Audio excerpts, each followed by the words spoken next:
क्यों? क्योंकि limiting reagent क्या था? SO2 जो हमारे पास कम था, और जो हमारे पास कम था इट मीन्स 4 मोल ऑक्सीजन हमारे पास बच चुका है एंड 4 मोल SO3 फॉर्म्ड। ठीक है, 4 मोल SO3 फॉर्म्ड हुआ है। समझ में आ गया है? ठीक है, अब देखो नेक्स्ट पॉइंट इज, अब देखो क्वेश्चन है, सिंपली क्वेश्चन है जो हम कर सकते हैं। ठीक है, जस्ट वेट, देखो 4 mole of nitrogen is reacted with 9 moles of hydrogen to form ammonia. ये क्वेश्चन दिया हुआ है जो मैंने लिमिटिंग एजेंट से निकालना है। 4 मोल नाइट्रोजन दिए हुए हैं, 9 मोल हाइड्रोजन, दोनों के बारे में, दोनों रिएक्टेंट के बारे में इंफॉर्मेशन दी हुई है, मतलब लिमिटिंग रिएजेंट। अब आप पूछेंगे दोनों के बारे में, एक के बारे में अगर लिमिटिंग, एक के बारे में इंफॉर्मेशन दी हुई होगी तो हम स्टोइकियोमेट्री के अकॉर्डिंग करेंगे, वो नेक्स्ट में आएगा। तो नाइट्रोजन, हाइड्रोजन, अमोनिया फॉर्मेशन। अब मोल्स मैंने इनिशियल मोल कितने थे? ये 4 मोल्स, ये 9 मोल्स। थोड़ा सा रिटर्न में करके नहीं बता रहा, लेकिन सिंपली आप समझ रहे होंगे। 4 मोल, 9 मोल और प्रोडक्ट फॉर्म होगा। Moles reacted 4/1। ठीक है, क्यों मोल्स रिएक्टेड? मैंने क्या बताया था? जितने गिवन मोल अपॉन में स्टोइकियोमेट्री, 9 गिवन मोल अपॉन में स्टोइकियोमेट्री और डिवाइडेड बाय कोफिशिएंट। ठीक है, कोफिशिएंट हो ही गया मतलब स्टोइकियोमेट्री। सो 4 और 3। अब मुझे बताओ स्मॉल कौन है? स्मॉल 3 है। 3 का मतलब क्या है? 0। 3 का मतलब 0। 0 क्यों? जो कम से कम होगा वो एट लास्ट में 0 बचेगा। अब जो ये 3 लिया तो इसके भी 3 जाएगा, मतलब जितने मोल, जितनी क्वांटिटी लिमिटिंग रिएजेंट है वो अब दूसरे को भी उतना ही माइनस करना पड़ेगा, क्योंकि उतना घट रहा होगा ना। ये भी इसके 3 से इसके 3 भी जा रहे होंगे। ठीक है, जो रिएक्ट कर रहे होंगे। तो ये 0, अब जो ये क्वांटिटी होती है ये इधर जाती है। ठीक है, ये आपको याद करना और इसी फॉर्मूले से याद करना है। एक भी क्वेश्चन आपका गलत नहीं हो सकता लिमिटिंग रेजेंट से। और नीट लेवल में अगर स्टोइकियोमेट्री या लिमिटिंग रेजेंट से ही क्वेश्चन बनेगा। ठीक है, या मेंस लेवल में भी। अब मल्टीप्लाई करना है कोफिशिएंट से। 1 - 4 - 3, 3 × 0। ठीक है, 3 × 0। 3 क्यों? हाइड्रोजन 3 था ना, 3 × 0। सो 2 × 3। और हाइड्रोजन इज लिमिटिंग रेजेंट। क्यों है हाइड्रोजन लिमिटिंग रेजेंट? कितना बचा था? 3 स्मॉल था ना quantity. So this is the limiting reagent. अब देखो, if hydrogen is limiting reagent, समझ में आ गया स्टार में। अब देखो, अब हमें कुछ इंफॉर्मेशन है जो हमें इससे निकालनी है। ठीक है, अब देखो mole of ammonia formed 6 mole. ठीक है, कैसे बना? देखो 6 mole. Weight of ammonia formed 6 × 17। कैसे? कितने मोल है हमारे पास? मोल ऑफ अमोनिया 6 मोल। और वेट कितना आएगा? मोलिकुलर वेट से मल्टीप्लाई कर देंगे ना अमोनिया की। तो अमोनिया का मोलिकुलर वेट कितना होता है? अमोनिया NH3, 14 + 3 मतलब 17। ठीक है, तो wait, molecule of ammonia formed कितने होंगे? 6 × Na। ठीक है, मॉलिक्यूल, नंबर ऑफ मॉलिक्यूल मैंने क्या बताए थे? नंबर ऑफ मॉलिक्यूल मतलब नंबर ऑफ एटम्स और मॉलिक्यूल। कोई भी मोल दिए हुए हैं it means into Avogadro number 6.022 × 10⁻23, उसमें आ जाएंगे मोल। ठीक है, मैंने फॉर्मूला बताया था ना, 1 मोल का मतलब मैंने बताया था आपको 6.022 × 10⁻23। तो अगर 6 मोल है किसी चीज के तो उसका इंटू कर देंगे। ठीक है, 6 × Na। ठीक है, जस्ट वेट बेटा।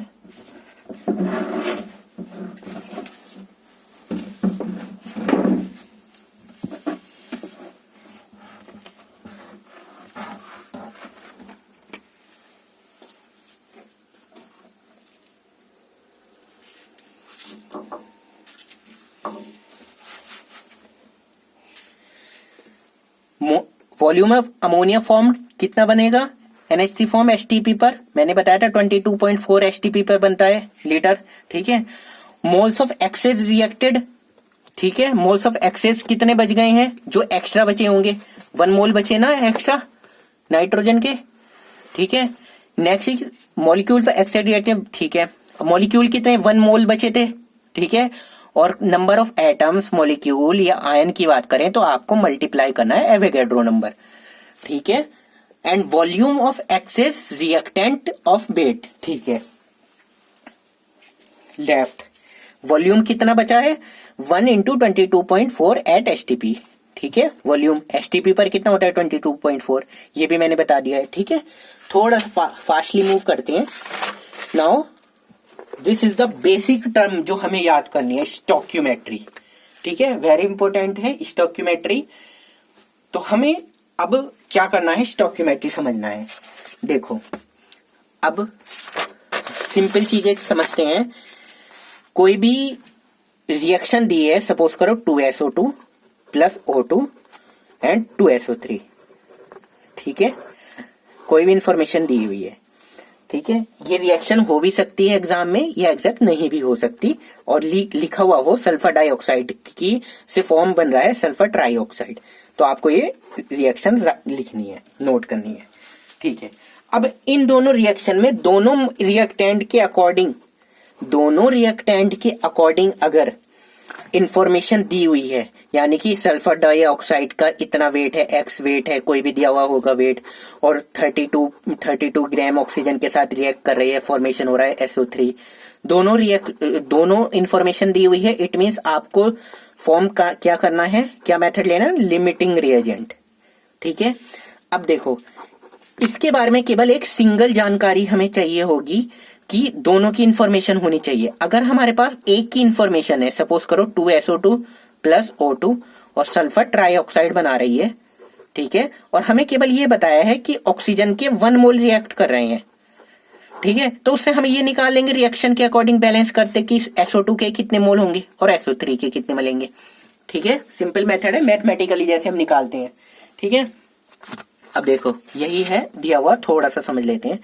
कोई एक रिएक्शन है, मीथेन की ऑक्सीजन से CO2 और वाटर बनता है। Stoichiometry can be read in terms of mole, weight, molecule, volume, meta STP also, ठीक है, मतलब मोल के अकॉर्डिंग पढ़ सकते हैं, वेट के अकॉर्डिंग, मॉलिक्यूल के अकॉर्डिंग, ठीक है। जैसे ये एग्जाम्पल मोल्स की बात कर रही है, मोल की बात चल रही है, इट मीन्स 1 मोल, और मॉलिक्यूल या एटम्स के बारे में कैसे बता रहा है कि 1 मोल का मतलब क्या होता है, 6.022 इंटू 10 की पावर 23। अच्छा, इस 1 मोल का मतलब यही होता है। अब ये चाहे 1 मोल एप्पल के हों, 1 मोल चाहे ये एप्पल के हों, बनाना के हों, या फिर 1 मोल चाहे एप्पल के हों, बनाना के हों, या फिर हमें कार्बन के मिले या ऑक्सीजन के मिले, हमें क्वांटिटी यही मिलेगी। समझ में आया, क्वांटिटी यही मिलेगी। तो आपके माइंड में this is up to you कि ये किस तरह से कनेक्ट करना है कि 1 मोल का मतलब है इतने एटम, इतने मॉलिक्यूल और इतने आयंस, और इतने एप्पल, इतने बनाना, या कुछ भी, केवल ये याद होनी चाहिए टर्म्स। फाइन, ठीक है। अब देखो रिएक्शन सिंपली है मैथमेटिकली, और कुछ नहीं। ये एक रिएक्शन है, first balance carbon hydrogen oxygen, तो हमने बैलेंस कर दी, ठीक है। ये कर लेंगे, आपको पता होगी, या फिर इस पर भी मैं अभी इंफॉर्मेशन दूंगा, वीडियो बनाऊंगा कैसे बैलेंस करनी है। बेसिकली आपको कार्बन CHO याद करना है, CHO, पहले कार्बन करते हैं, फिर हाइड्रोजन, फिर ऑक्सीजन। तो हमने बैलेंस कर ली। Sorry, 1 mole methane react with 2 mole oxygen, ठीक है, गिव्स क्या देती है, 2 mole water and 1 mole CO2। कुछ हमें इंफॉर्मेशन दी हुई है कि 1 मोल 2 मोल से रिएक्ट कर रहे हैं और ये बना रहे हैं, वो बना रहे हैं। It means 1 mole methane, 1 mole methane, 1 mole methane, ठीक है, 1 mole methane, 2 mole oxygen react with 2 mole oxygen, give 2 mole water, 2 moles water, 2 moles है ना, and 1 mole carbon dioxide and 1 mole carbon dioxide. ये बैलेंस करने से पता चल रही है ये इंफॉर्मेशन, या नहीं, आप मुझे बताओ सभी। बैलेंस करने से पता चल रही है सभी को, ठीक है, समझ में आ गया क्यों पता चल रही है, ठीक है। अब देखो मैंने आपको STP पर बताया हुआ है, कोई भी चीज अगर STP पर बात होती है, तो अगर STP का मतलब है गैस के लिए बात हो रही है, तो इसका मतलब है कोई भी चीज 1 मोल, STP का मतलब है 1 मोल हमें ऑक्सीजन गैस मिली STP पर, तो इसका मतलब है आपको 22.4 लीटर ऑक्सीजन गैस मिली, ठीक है। 1 मोल ऑक्सीजन का वॉल्यूम STP पर होता है 22.4। अब आप कहेंगे नाइट्रोजन के लिए भी होता है, नाइट्रोजन के लिए भी सेम है, ऑक्सीजन के लिए भी सेम है, जितनी भी गैस हैं उन सब के लिए सेम है। समझ में आया, समझ में आया, तो थोड़ा ध्यान दो। अब देखो समझ में आ गया 1 मोल, ठीक है, सिंपल चीजें हैं, कोई बहुत ज्यादा हार्डेस्ट नहीं है। अब कैलकुलेट कर, देखो 1 फॉर मॉलिक्यूलर वेट, मतलब कुछ किसी भी चीज का वेट निकालना है। वेट कैसे निकालेंगे, देखो 1 मोल का वेट कितना होगा, 1 × 16। अब 16 कैसे आया, ओहो CH4 का हमारे पास 1 मोल है। 1 मोल का मतलब है हमें इसका पूरा वेट निकालना है। कार्बन का कितना होता है 12 प्लस हाइड्रोजन का 4 इंटू 1 यानी कि 16 ग्राम। समझ में आ गया? समझ में आ गया? ठीक है।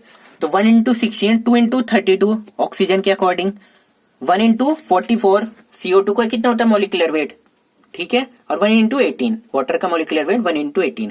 1 क्यों है मतलब हमारे पास 1 इंटू 18 ये हमारे पास होगा 2 इंटू 18। ठीक है, कोई बात नहीं, इसे ठीक कर लेंगे। ठीक है, समझ में आया? मतलब कि हमें जितने भी हमें मोल्स मिलेंगे, तो 1 मोल का मतलब ये है कि हमें क्वांटिटी मिल रही है 6.022 इंटू 10 की पावर 23। समझ में आ गया? उस अकॉर्डिंग हम number of atoms, molecule, ion वगैरह निकालेंगे।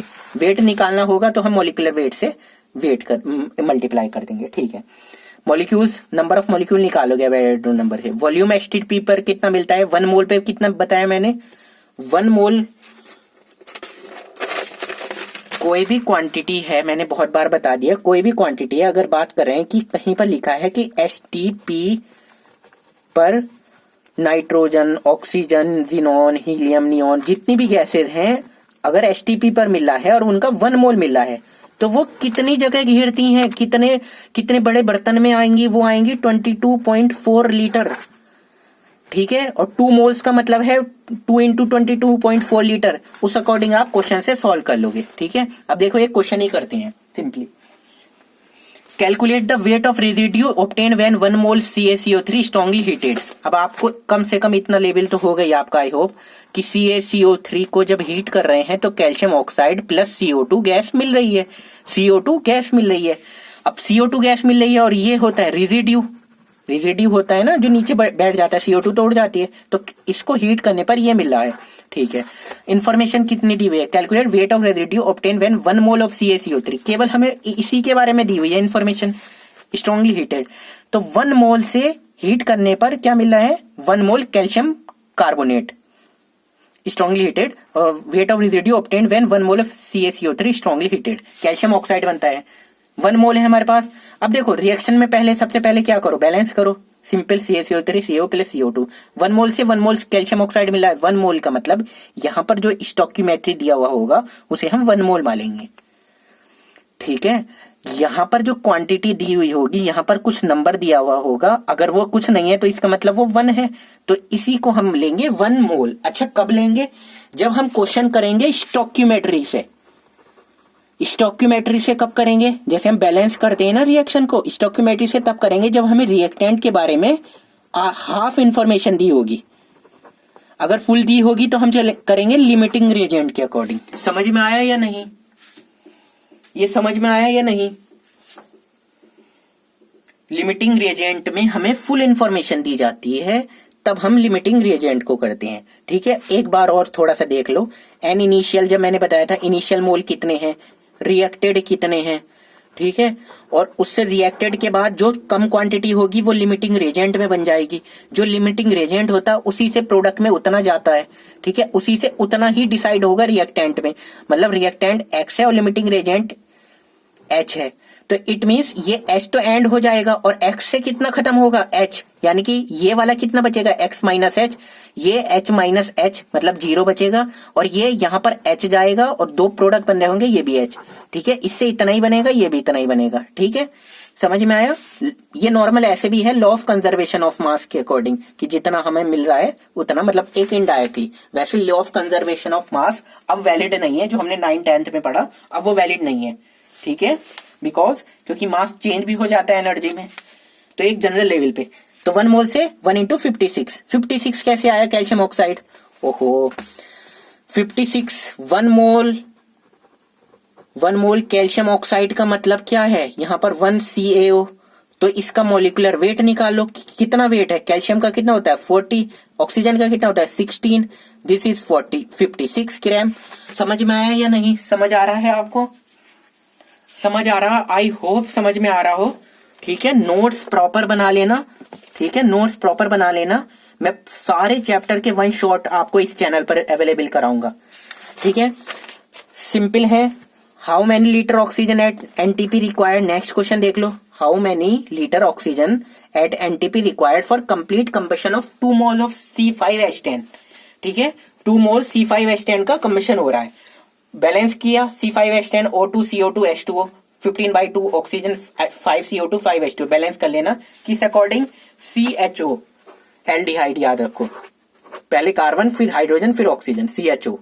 फाइन, निकल के आ जाएगा। सिंपल है ये, इतना तो खुद कर लेना, जल्दी जल्दी कराना पड़ रहा है, बेसिकली टॉपिक नहीं छूट जाए क्योंकि 1 आवर की नियरली क्लास होगी।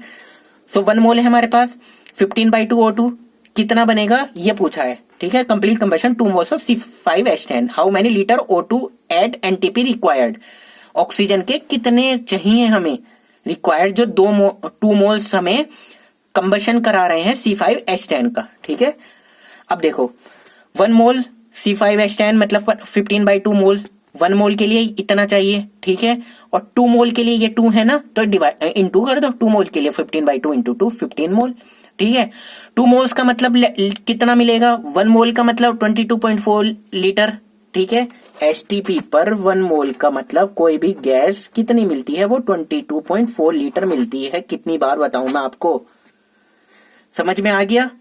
1 मोल का मतलब 22.4 लीटर हमें क्वांटिटी मिलती है ऑक्सीजन गैस या कोई सी भी गैस की। समझ में आया या नहीं, समझ में आ रहा है। ठीक है, अब देखो how many moles of oxygen are needed to produce 5 ml of Fe2O3 reaction दी हुई है 4Fe + 3O2 2Fe2O3।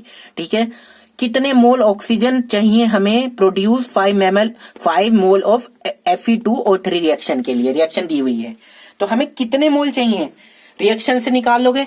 स्टोक्यूमेट्री मेथड जैसे मैथ में करते हैं कि 2 से हमें मिला है 100 तो 1 से कितना मिलेगा 100/2, सिंपल निकालना और कुछ नहीं करना। 3 मोल है, 3 मोल से 2 मोल कितना चाहिए 5 मोल। ठीक है, 3/2 हो जाएंगे Fe2O3 के, 5 चाहिए तो 1 × 5 हो जाएगा। 3 उल्टा कर दिया हमने ना, मतलब समझ रहे हो ना, उल्टा 3 से 2 बन रहे थे तो मतलब 2 से 3 बन रहे हैं, 2 बन रहे हैं 3 से। इट मींस 1 के लिए 3/2 और 5 के लिए 3/2 × 5 7.5 मोल। समझ में आया, समझ में आ रहा है, ये सिंपल है, बहुत ज्यादा सिंपल। और बोर्ड के लिए तो क्वेश्चंस है ही इसमें। ठीक है, और इससे नीट में भी क्वेश्चन पूछा गया है और मेंस में भी पूछा गया है, ऐसा नहीं। ठीक है, तो ये आप देखो, if molecular weight of compound 118 then find molecular formula.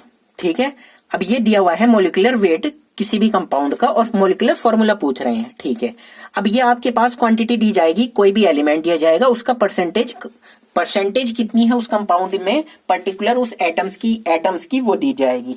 जैसे कार्बन की 40.6% है, हाइड्रोजन 5 है, ऑक्सीजन 54.5। कुछ नहीं करना आपको। सबसे पहले क्या लिखना है, एटॉमिक वेट लिखने हैं, कितने कितने हैं। कार्बन का 12 होता है, हाइड्रोजन का 1 होता है, ऑक्सीजन का कितना होता है 16। अब परसेंटेज को एटॉमिक वेट से डिवाइड कर दो, थोड़ा सा याद करना पड़ेगा परसेंटेज को एटॉमिक वेट से। तो ठीक है, 3.3 5 एंड 3.3। अब इसमें जो सबसे कम क्वांटिटी होगी उसको सिंपलिस्ट रेशियो निकाल लो, सिंपली मैथ में जैसे निकालते हैं।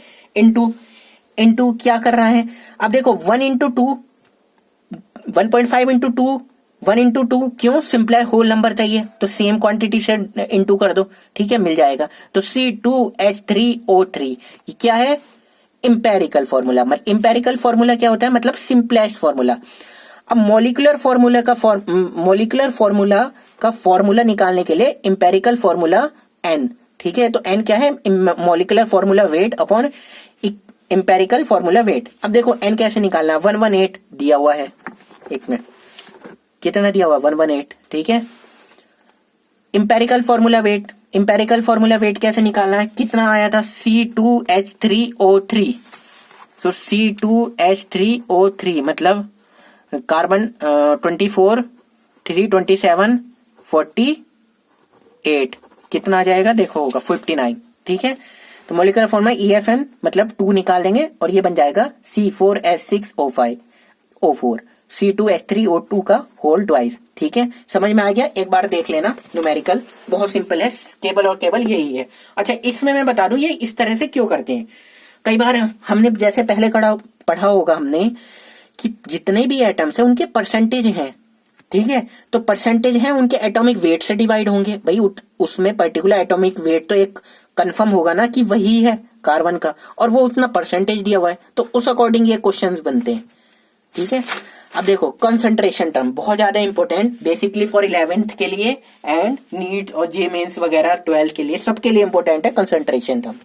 ठीक है, परसेंटेज वेट बाई वेट क्या है, अगर कहीं पर लिखा है x percentage weight by wait, ठीक है, तो x gram solute is present in 100 gram solution.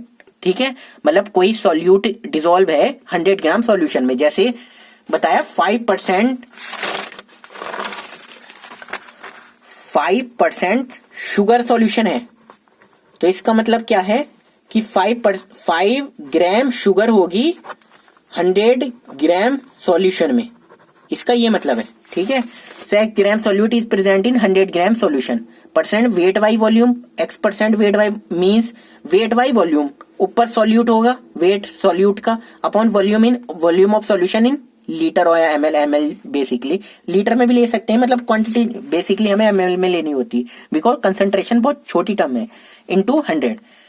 Okay, percentage volume by volume, volume का क्या मतलब है x ml, x कोई चीज दी हुई है 5% वॉल्यूम बाई वॉल्यूम, इसका मतलब है 5 ml solute in 100 ml solution.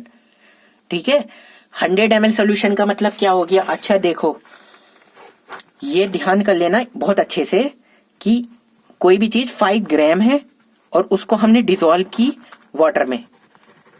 ठीक है, तो वाटर क्या होगा हमारा सॉल्वेंट, 5 ग्राम शुगर है तो ये क्या होगी सॉल्यूट, तो सॉल्यूट प्लस सॉल्वेंट क्या बन जाएगा सॉल्यूशन। अच्छा, अगर कोई चीज वॉल्यूम में दी हुई है कंसंट्रेशन टर्म में वॉल्यूम आ रहा है, तो इट मींस वो क्या है टेम्परेचर डिपेंडेंट। समझ में आ रहा है ये समझ में आ रहा है टेम्परेचर डिपेंडेंट। ठीक है, अगर वॉल्यूम में है तो फाइन। उसी तरह परसेंटेज वॉल्यूम बाई वॉल्यूम। अब देखो मोलरिटी कंसंट्रेशन, अच्छा कंसंट्रेशन हम पढ़ते क्यों हैं, देखो हम कोई भी मेडिसिन फूड प्रोडक्ट या कुछ भी चीज बना रहे हैं, जैसे हम मान लो शिकंजी बना रहे हैं घर में, ठीक है, या कुछ भी बना रहे हैं, तो घर में तो खाने पीने की चीजें हैं, तो किसी ने सपोज करो शिकंजी बनाई और किसी ने 5 ग्राम शुगर डाल दी, किसी ने 1 ग्राम सॉल्ट डाल दिया, नमक डाल दिया टेबल सॉल्ट, ठीक है, और किसी ने अब दूसरे ने बनाई शिकंजी, किसी ने 6 ग्राम शुगर डाल दी, किसी ने 2 ग्राम NaCl डाल दिया है 1.8, तो ये तो है खाने की चीज, इससे खास फर्क नहीं पड़ रहा, वैसे तो फर्क पड़ रहा है टेस्ट का, बट इससे कोई ऐसा जानलेवा हमला नहीं हो रहा बॉडी पर। बट जो हम मेडिसिन यूज करते हैं उसमें पॉइंट का भी एरर नहीं होना चाहिए। ठीक है, अगर किसी ने कहा कि 5% पैरासीटामोल सॉल्यूशन, जैसे आपने मार्केट में देखा होगा 5% पैरासीटामोल सॉल्यूशन, तो इसका मतलब ये है कि 5 ग्राम परसेंटेज, मतलब अगर ग्राम में ले रहे हैं 5 ग्राम पैरासीटामोल लिया है हमने और उसको 100 ml में, किसमें सॉल्वेंट वाटर में 5 + 100, ठीक है, उसको डिसॉल्व किया है, फिर उसका कोई सॉल्यूशन बनाया, तो वो पर्टिकुलर 5 ग्राम ही पैरासीटामोल डिसॉल्व करना है हमें। अगर हमने 5.1 किया तो उसकी कंसंट्रेशन चेंज हो जाएगी और बॉडी को बहुत गलत इफेक्ट भी डाल सकती है वो। समझ में आ रहा है, समझ में आ रहा है। अब देखो नेक्स्ट मोलरिटी। मोलरिटी क्या है, number of moles present, number of moles present solute के upon volume of solution litre में। कुछ नहीं करना है, सिंपली फॉर्मूला याद करना है, सिंपल करना है, रटना है और बहुत अच्छे से, मतलब ओवरऑल ये फॉर्मूले सभी याद होने चाहिए। सॉल्यूशन क्या होता है A+E, मान लो कोई भी सॉल्यूशन है उसमें A बना हुआ है और B बना हुआ है, मिला हुआ, सॉरी A मतलब B को हम नॉर्मली लेते हैं सॉल्यूट और A लेते हैं सॉल्वेंट। ठीक है, अगर कहीं पर WB लिखा है तो आप समझ जाना B का मतलब सॉल्यूट। ठीक है, वेट ऑफ सॉल्यूट, दोनों को मिक्स किया, ठीक है, मिक्स करने के बाद जो आया उसको बोलेंगे हम सॉल्यूशन। ठीक है, तो उसी तरह molarity, number of moles present, moles, ठीक है, मोल्स के लिए फॉर्मूला पहले निकाल चुके हैं, उसे पढ़ लेना। जनरल वे में बता देता हूं, given mass upon molecular mass is equal to 1 mole. जैसे कहीं पर दिया हुआ है 58.5 ग्राम NaCl, तो इसका क्या मतलब है, इसका मतलब है गिवन मास अपॉन मॉलिक्यूलर मास। इसका सॉरी ये पूछना था, ये क्या पूछ रहा है, ये पूछ रहा है कि 1 मोल कितने मोल हैं, आई मीन ये पूछ रहा है नंबर ऑफ मोल्स। तो और गिवन मास कितना है, ये 58.5, ठीक है 58.5 अपॉन सोडियम क्लोराइड का मोलिकुलर मास कितना होता है, मोलिकुलर मास है ना सोडियम क्लोराइड का होता है, सोडियम क्लोराइड निकाल लो 23 प्लस 35.5 इट मीन 58.5, 58.5 मतलब 1 मोल। समझ में आया, समझ में आया। इट मीन्स अगर ये क्वांटिटी दी हुई है इट मीन्स ये 1 मोल। ठीक है, number of mole present upon volume of solution litre, temperature dependent है। क्यों है टेम्परेचर, वॉल्यूम में जब कंसंट्रेशन होगी। ठीक है, अच्छा वॉल्यूम में टेम्परेचर डिपेंडेंट क्या है, जैसे टेम्परेचर बढ़ाने से घटाने से पता होगा कि वॉल्यूम घटता है बढ़ता है, या वॉल्यूम में कुछ चेंजेस हो सकते हैं। ठीक है, या नंबर ऑफ मॉलिक्यूल चेंज हो सकते हैं, change in the sense evaporation भी हो सकता है। ठीक है, तो उस अकॉर्डिंग वॉल्यूम को जिसमें भी वॉल्यूम आएगा इट मीन्स वो टेम्परेचर क्या होगा, डिपेंडेंट कंसंट्रेशन। अच्छा नेक्स्ट क्या है, मोलरिटी। तो ये मोलरिटी का ही छोटा भाई होता है, थोड़ा तोतला है, मोलरिटी। ठीक है, मोलरिटी को स्मॉल m से हम डिनोट करते हैं, moles of solute upon weight of solvent in KG. अच्छा गौर से देखो, मोलरिटी में वॉल्यूम ऑफ सॉल्यूशन दिया हुआ है, इसमें वेट ऑफ सॉल्वेंट है। सॉल्वेंट का मतलब क्या है, जैसे मैं एक एग्जांपल लेके बताता हूं। जैसे सपोज करो NaCl दिया हुआ है 2 ग्राम और दिया हुआ है वाटर 98 ग्राम में डिसॉल्व किया है। ठीक है, 98 ग्राम में डिसॉल्व किया है, फाइन।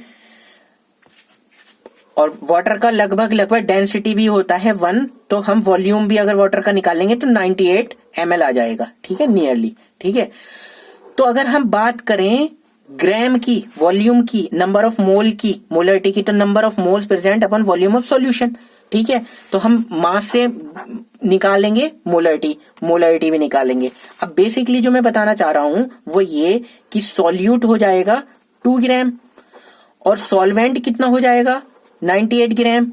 ठीक है, और टोटल कितना हो जाएगा सॉल्यूशन वेट 2 + 98 = 100 ग्राम।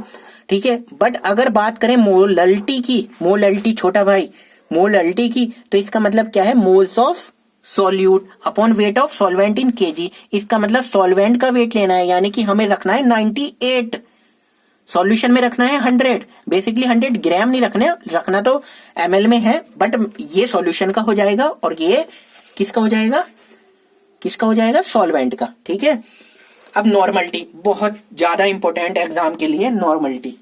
ठीक है, हर बार क्वेश्चन बन जाता है, चाहे 12th से आए सॉल्यूशन चैप्टर से, चाहे 11th के अकॉर्डिंग आए। ठीक है, सो आप देख लो नॉर्मलिटी का formula, this one is number of gram equivalent upon volume of solution. अब आप कहोगे ग्राम इक्विवेलेंट हमने पढ़े नहीं, नंबर ऑफ ग्राम इक्विवेलेंट होते हैं weight upon equivalent weight. Weight का मतलब कुछ वेट दिया हुआ होगा, जैसे सोडियम क्लोराइड का वेट 58.5 ग्राम, कोई इतने वाटर में डाला उतने वाटर में डाला और कुछ नॉर्मलिटी बनी तो वो निकालनी है, तो वेट दिया हुआ होगा वो डालेंगे इक्विवेलेंट वेट। अब आप कहोगे इक्विवेलेंट वेट का फॉर्मूला नहीं बताया, ठीक है, इक्विवेलेंट वेट का फॉर्मूला भी आएगा आगे। अब आप ये देखो रिलेशन क्या होता है, ये नॉर्मलिटी आगे आएगी उसमें डिस्कस करेंगे। आप बस इतना समझ लो कि नॉर्मलिटी का formula molarity into N factor, molarity आपको दी होगी एन फैक्टर। अब आप कहोगे एन फैक्टर क्या है, एन फैक्टर इतना समझ सकते हो कि एसिड के लिए number of H ions, H+ ions, base के लिए नंबर ऑफ OH- आयंस और सॉल्ट के लिए टोटल पॉजिटिव और निगेटिव चार्जेस। अब आप कहोगे सर समझ में नहीं आया, तो कोई बात नहीं, HCl है, ठीक है, मोलरिटी है उसकी 1, ठीक है, नॉर्मलिटी निकालनी है। अब आप मुझे बताओ HCl में कितने डोनेट करता है H+, एसिड के लिए ये एसिड है ना, H+ कितना करता है 1, तो इसकी फॉर्मूला क्या है, normality is equal to molarity into N factor. तो normality is equal to molarity ये 1 है इंटू एन फैक्टर, ये एन फैक्टर हो गया 1, तो इसकी नॉर्मलिटी भी आ जाएगी 1। ठीक है, अब आप कहोगे सर ये तो 1 के लिए, 2 के लिए भी बताओ।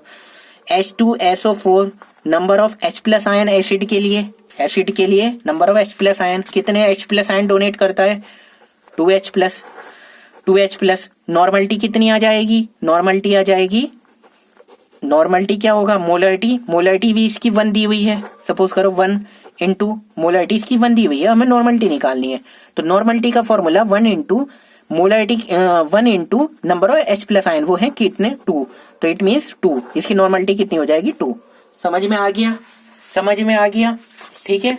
और सोल्ट के लिए टोटल पॉजिटिव और निगेटिव, जैसे लाइक AlCl3 है, ठीक है, तो ये कितने हैं पॉजिटिव इसमें Al3 प्लस, तो ये 3 से मल्टीप्लाई कर देंगे।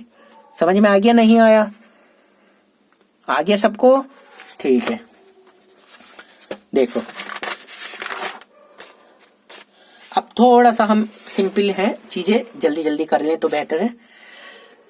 So next is strength. Strength क्या है? सिंपल कोई किसी भी चीज की स्ट्रेंथ, जैसे हम बताते नहीं किसी भी कंसंट्रेशन की स्ट्रेंथ, ठीक है, नॉर्मल लैंग्वेज में भी बात करते हैं कि स्ट्रेंथ क्या है, तो मतलब कंसंट्रेशन कितना स्ट्रेंथ है। जैसे अगर हम बात करें शुगर है, शुगर में 5 ग्राम डाला हमने 100 ml में, और हमने 10 ग्राम डाला, तो स्ट्रेंथ किसकी ज्यादा है? 10 ग्राम की। तो weight of solute upon volume of solution in litre. समझ में आ गया। पीपीएम कंसंट्रेशन, पार्ट पर मिलियन। मिलियन का मतलब क्या है? 10 लाख। तो पार्ट पर मिलियन, 10 लाख में से कोई चीज एक, 10 लाख का मतलब 10 की पावर 6, कोई एक चीज कितनी है? जैसे आप मुझे बताओ, आपके पास हाँ 1 ppm हमारे पास कॉपर है गोल्ड में, तो इसका मतलब ये है गोल्ड के 10 लाख कोई पार्ट लेंगे या 10 लाख एटम्स लेंगे, उसमें हमें एक कॉपर मिलेगा, ठीक है। ये सॉलिड के लिए भी होगा, लिक्विड के लिए भी, ठीक है। सपोज करो एक सॉल्यूशन है हमारे पास, ठीक है, और ये सॉल्यूशन है शुगर का, ठीक है, शुगर का, और हमने बताया ये 1 ppm का सॉल्यूशन है। 1 ppm, 1 पार्ट पर मिलियन, तो ये बेसिकली इसमें क्या है? वाटर है, और इसमें 10 लाख पार्टिकल होंगे, कुछ 10 लाख, उसमें से एक पार्ट शुगर का डला हुआ है, मतलब बहुत माइन्यूट क्वांटिटी, ठीक है। जैसे हम बात, आपने सुना होगा कि वाटर में पीपीएम कंसंट्रेशन होती है, जैसे वाटर में कैल्शियम कितना था, या आपने सुना होगा मैगी बैन हुई थी तो लेड की कंसंट्रेशन वो पीपीएम में थी 10 ppm। मतलब अगर हम 10 लाख यानी 10 लाख किलो अगर हम मैगी लें तो उसमें 1 kg यानी 1 kg लेड मिलेगा, 10 लाख में से एक पार्ट। तो 10 लाख kg में से 1 kg, 10 लाख ग्राम में से 1 ग्राम ppm की बात हो रही है, ठीक है। अब concentration which is temperature dependent, ठीक है, मैंने आपको बहुत बार बता दिया, जिसमें वॉल्यूम आएगा वो टेम्परेचर डिपेंडेंट है। Percentage, weight by weight, molarity, ppm, PPB, basically इसमें क्या होती हैं? इसमें वॉल्यूम नहीं आता,